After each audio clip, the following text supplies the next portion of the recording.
Hello students, welcome once again to online schooling. तो करें आज की वीडियो शुरू। जल्दी से स्माइल। The little bully. जी हाँ, यही चैप्टर है जो हमने कल भी पढ़ा था और मुझे पता है आपको चैप्टर बहुत ही अच्छा लगा था क्योंकि आपने बहुत अच्छे से वर्कशीट की है। एक बॉय था जिसका नाम था हरी। गुड। और वो बॉय क्या करता था? सबको पिंच करता था, प्रिक करता था और टीज करता था। आपको तीनों वर्ड्स के मीनिंग्स पता चल गए। पिंच यानी चुंडी मारना, प्रिक यानी पिन चुभाना और टीज यानी चिढ़ाना। Very good. और आपको याद होगा सारे क्लास के बच्चे एक दिन पिकनिक पर गए थे नदी के किनारे और सारे बच्चे आपस में खूब अच्छे से खेल रहे थे। ट्रेन में बैठे तो सब साथ में बैठे, लेकिन हरी अकेला ही बैठा रहा। कोई उसका हाथ नहीं पकड़ रहा था, कोई भी उसके साथ कुछ शेयर नहीं करता था क्योंकि वो सबको तंग करता था। और बाद में क्या हुआ कि हरी किनारे पे जाके अपने लंच करने लगा और अचानक से उसको पीछे से आवाज आई जिसे सुनकर वो डर गया। इतना ही पढ़ा था ना हमने कल। तो चलिए देखते हैं आज लेसन में क्या होने वाला है। कल की तरह आज की वीडियो को भी आपने बहुत ध्यान से सुनना है क्योंकि इसके बाद आपने लाउड रीडिंग करके रिकॉर्ड करनी है और अपने टीचर को व्हाट्सएप जरूर करनी है। ओके, तो ध्यान से सुनना कि मैं किस वर्ड को किस तरह से पढ़ रही हूँ। Let's begin. Hari saw a monster crab walking sideways out of the pool. Monster का मतलब होता है विशाल काय, यानी बहुत बड़ा।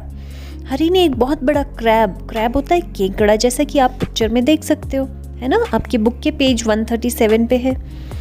तो हरी ने एक बहुत बड़ा क्रैब यानी केकड़ा देखा और देखा कि पूल से, पानी से वो बाहर आ रहा है। His eyes were on the ends of short stalks and he looked most queer.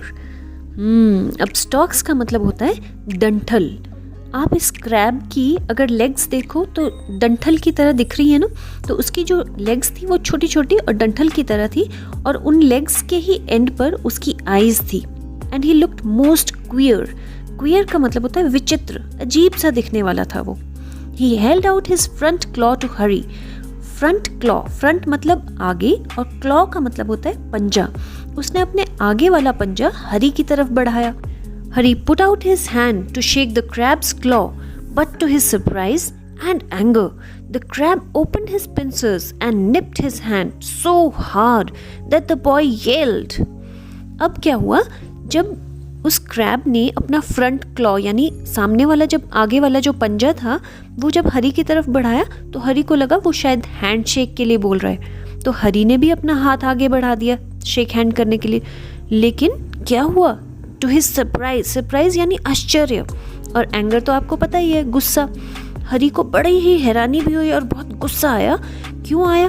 क्योंकि जैसे ही उसने हैंडशेक करने के लिए अपना हाथ बढ़ाया, उस क्रैब ने अपने पिंसर्स होते हैं तीखे तीखे दांतों से उसको निप्ट कर दिया। यानी निप होता है जोर से दबाना, उसके हाथ को बहुत जोर से दबा दिया। द बॉय येल्ड होता है जोर से चिल्लाना। चीखते हो ना आप जब कोई चुंडी मारता है या कोई पिन को प्रिक करता है ना, तो वैसे ही वो भी चीखने लगा। Yelled. Here is my good cousin, said the crab pleasantly. अब क्रैब ने बड़े खुश होकर कहा कि आहा, ये है मेरा अच्छा सा cousin. And to Hari's horror होता है डर, कि हरी और भी ज्यादा डर गया। He saw a large sandy lobster crawling heavily out of the pool. उसने एक बहुत बड़ा सा lobster होता है झींगा मछली, जो आप यहाँ पिक्चर में भी देख सकते हो। तो उसने देखा कि वो जो lobster है वो उसकी तरफ पूल से बाहर आ रहा है। Before the little boy could stop him, the lobster took his hand in his great pincer-like claws and pinched it so hard that Hurry yelled in pain. इससे पहले कि वो बॉय कुछ कर पाता, लॉबस्टर ने उसका हाथ जो था वो अपने पिंसर लाइक क्लॉज, मतलब जो उसके पंजे थे, तीखे तीखे पंजे थे, उसमें पकड़ लिया और उसको जोर से पिंच कर दिया, चुंडी जोर से मार दी। और फिर क्या हुआ? हरी येल्ड इन पेन। हरी जोर से दर्द के मारे चिल्लाया। जैसे को तैसा, सुना है ना आपने? टिट फॉर टैट, जो जैसा करता है उसको वैसा ही मिलता है, और वही हरी के साथ भी हुआ। Next page. Then he stared at the pool in surprise, for out came sandy-colored shrimps and prawns, more crabs, and another large lobster, and they pricked Hurry till he was soon black and blue with their pincing. अब क्या हुआ? हरी को बड़ी हैरानी हुई क्योंकि और तरह तरह के अलग अलग रंग के श्रिम्प्स एंड प्रॉन्स तरह तरह के सी एनिमल्स होते हैं। और ज़्यादा केकड़े भी आ गए, लॉबस्टर भी आ गए, और वो तब तक उसको चुंडी मारते रहे, पिंच करते रहे, जब तक वो काला और नीला नहीं पड़ गया, ब्लैक एंड ब्लू, यानी दर्द से काला नीला पड़ जाना। Don't you like it, said all the creatures in surprise. सारे क्रीचर्स ने मिलकर उससे पूछा कि क्या तुम्हें ये पसंद नहीं है? Y? We were told you would love to see us because you were a champion pincer and pricker yourself। कि हमें तो ऐसा बताया गया था कि तुम बड़े खुश होंगे हमें देखकर, क्योंकि तुम चुंडी मारने में और ट्रिक करने में यानी चुभोने में तो तुम चैंपियन हो, उस्ताद हो तुम। Come come join in the fun, कि आओ आओ हमें ज्वाइन करो, मज़ा आएगा। Harry leapt to his feet crying loudly. Harry बस पाँव के बल बैठ गया और रोने लगा जोर जोर से। His lunch rolled into the pool.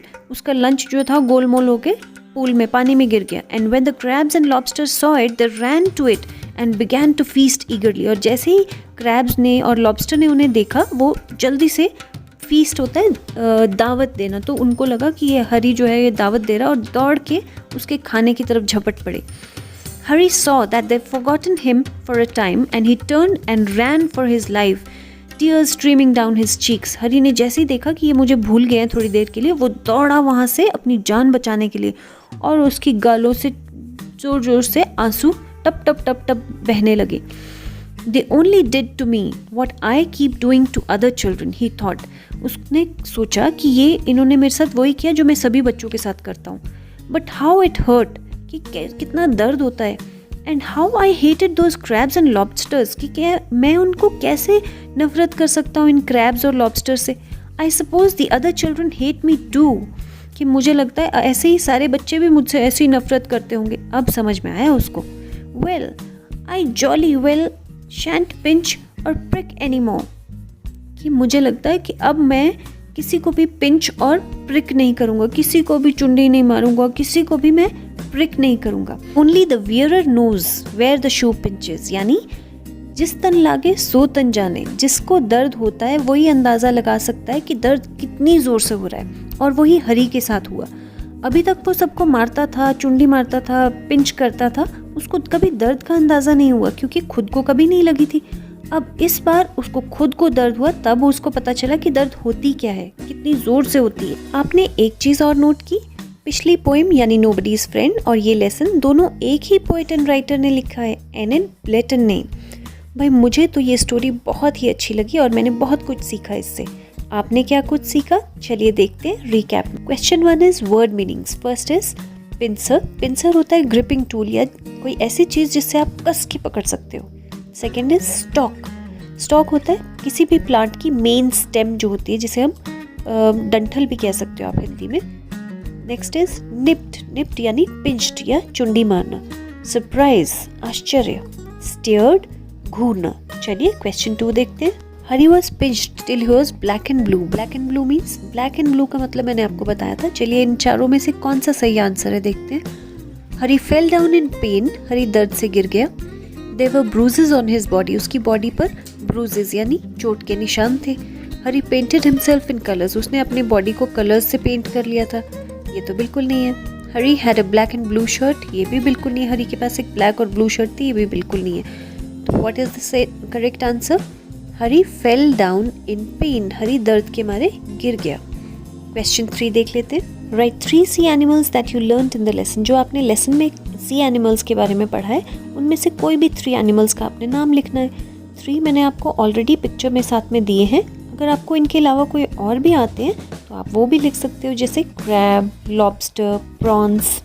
How did the seaside creatures, the crab, the lobster, etc., teach Hari a lesson? Write in a few lines. Crab ने, लॉबस्टर आदि ने उसको किस तरह सबक सिखाया, चलिए देखते हैं। They nipped him so hard that he yelled in pain. उन्होंने इतनी ज़ोर से उसको दबाया कि वो पेन के मारे चिल्लाता रहा। They pinched him as he did to the other children. जैसे वो और बच्चों को पिंच करता था, उसी तरह उन्होंने भी उसको वैसे ही पिंच किया। They pricked him till he fell down in pain. जब तक वो दर्द के मारे गिर नहीं गया, तब तक वो उसको प्रिक करते रहे, चुभोते रहे। They called him a champion pincer and pricker. उन्होंने उसको और क्या कहा कि तुम तो उस्ताद हो पिंच करने के लिए और प्रिक करने के लिए। They brought him into tears. उन्होंने तब तक उसको तंग करते रहे जब तक उसके आंसू नहीं आ गए। And this is how they taught him a lesson. इस तरह उन्होंने उसको सबक सिखाया। तो चलिए जल्दी से वर्कशीट कंप्लीट कर लीजिए और हाँ, कल की वीडियो देखना बिल्कुल ना भूलिए क्योंकि कल हम इंग्लिश ग्रामर करने वाले हैं and that is very important. So take care, bye bye, see you soon.